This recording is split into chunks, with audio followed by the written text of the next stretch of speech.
P.T. Barnum foi o principal empresário de espetáculos teatrais dos Estados Unidos no século XIX. Sua primeira grande aventura foi o American Museum, localizado em Nova York. Certo dia, Barnum foi abordado por um mendigo, mas, ao invés de dar dinheiro ao homem, o empresário resolveu dar um emprego.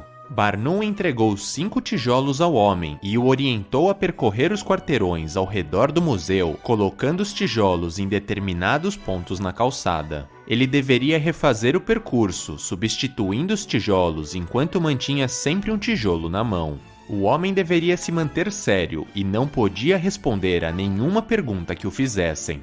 Ao retornar ao museu, ele entraria pela porta principal, sairia pela porta dos fundos, e então repetiria o circuito.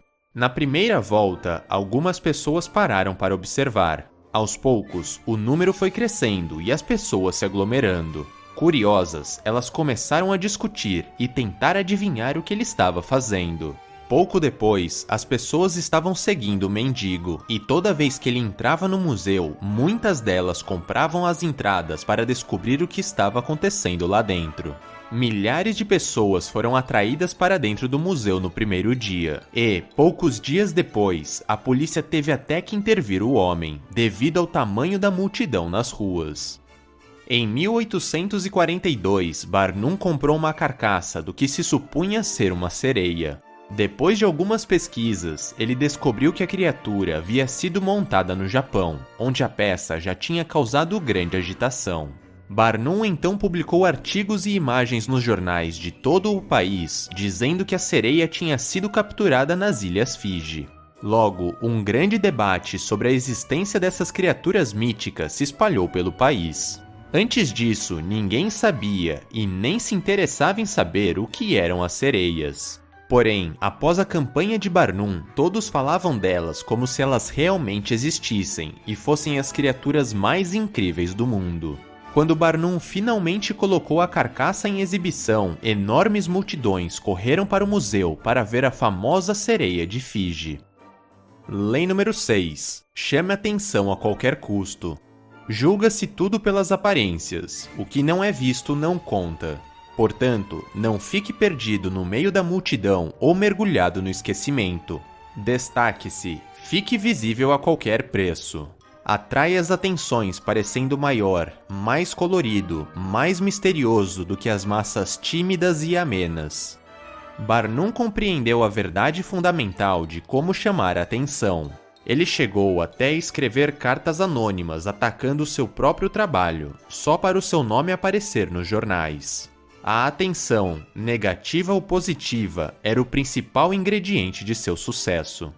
Para criar uma multidão, você tem que fazer alguma coisa diferente e excêntrica. Qualquer tipo de curiosidade serve, pois as multidões são atraídas magneticamente pelo inusitado e inexplicável. E, uma vez tendo conquistado a atenção dela, não a abandone. Se ela se desviar para outras pessoas, fará isso às suas custas. No início da sua ascensão até o topo, portanto, use toda a sua energia chamando a atenção. Mais importante, a qualidade da atenção não é tão relevante. A pior coisa do mundo para a pessoa que quer a fama, a glória e, é claro, o poder é ser ignorada e cair no esquecimento. Brilhar mais do que as pessoas que estão ao seu redor não é uma habilidade inata. Você pode e deve aprender a chamar a atenção. No início da sua carreira, você deve associar o seu nome e sua reputação a uma qualidade, uma imagem, que o dará o destaque necessário.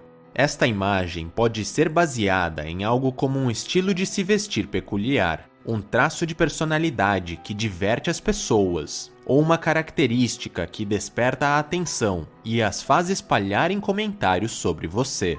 Uma vez estabelecida sua imagem, você cria uma aparência e conquista um espaço no céu para sua estrela brilhar. É um erro muito comum imaginar que esta sua aparência peculiar não deva ser polêmica ou que ser atacado é uma coisa ruim, muito pelo contrário.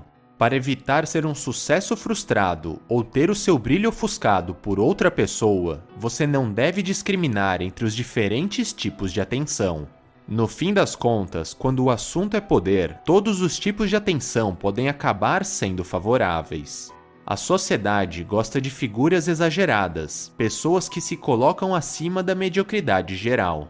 Portanto, não tenha medo das qualidades que tornam você diferente dos outros e que chamam a atenção.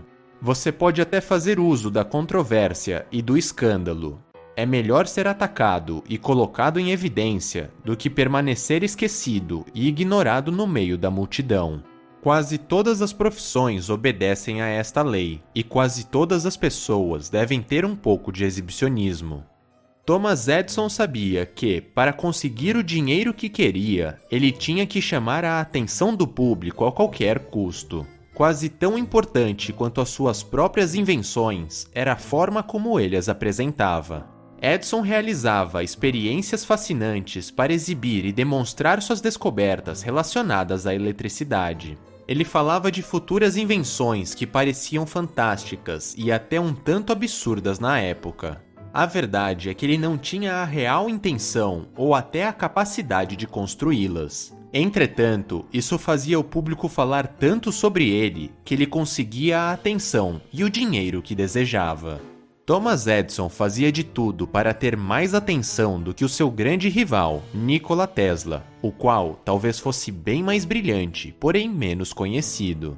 Em 1915, um boato se espalhou de que Edison e Tesla dividiriam o Prêmio Nobel de Física naquele ano. Por fim, o prêmio acabou indo para dois físicos ingleses.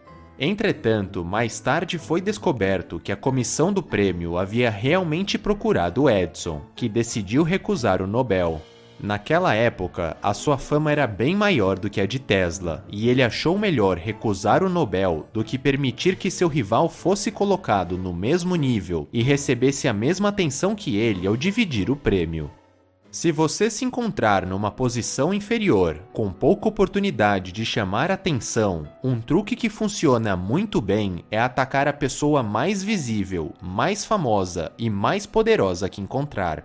Quando o jovem Pietro Aretino, no século XVI, quis chamar atenção e impulsionar sua carreira como poeta, ele decidiu publicar uma série de poemas satíricos, ridicularizando o Papa e o seu afeto por um elefante domesticado.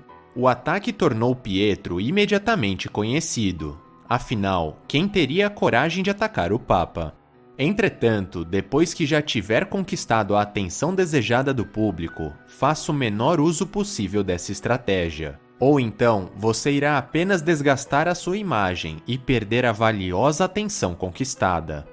Uma vez que você já esteja em evidência, você deve sempre renovar, adaptar e variar as suas estratégias para chamar atenção. Caso contrário, o público se acostuma com você, fica entediado e acaba se interessando pelo brilho de uma nova estrela, alguém capaz de despertar sua atenção novamente. É um jogo que requer vigilância e criatividade constante.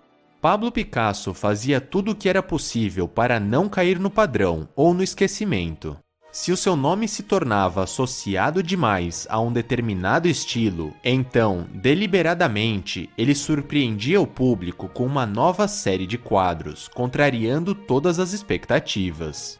Picasso acreditava que era melhor criar algo feio e perturbador do que correr o risco de deixar os espectadores acostumados e até entediados com seu trabalho. Parte 1. Cerque o seu nome de escândalo e sensacionalismo. Chame atenção sobre você, criando uma imagem inesquecível e até polêmica. Crie escândalo se for necessário. Faça qualquer coisa para parecer exagerado e brilhe mais do que todos ao seu redor. Não discrimine os diferentes tipos de atenção. Qualquer espécie de notoriedade lhe trará ainda mais poder. Que falem mal, mas falem de você.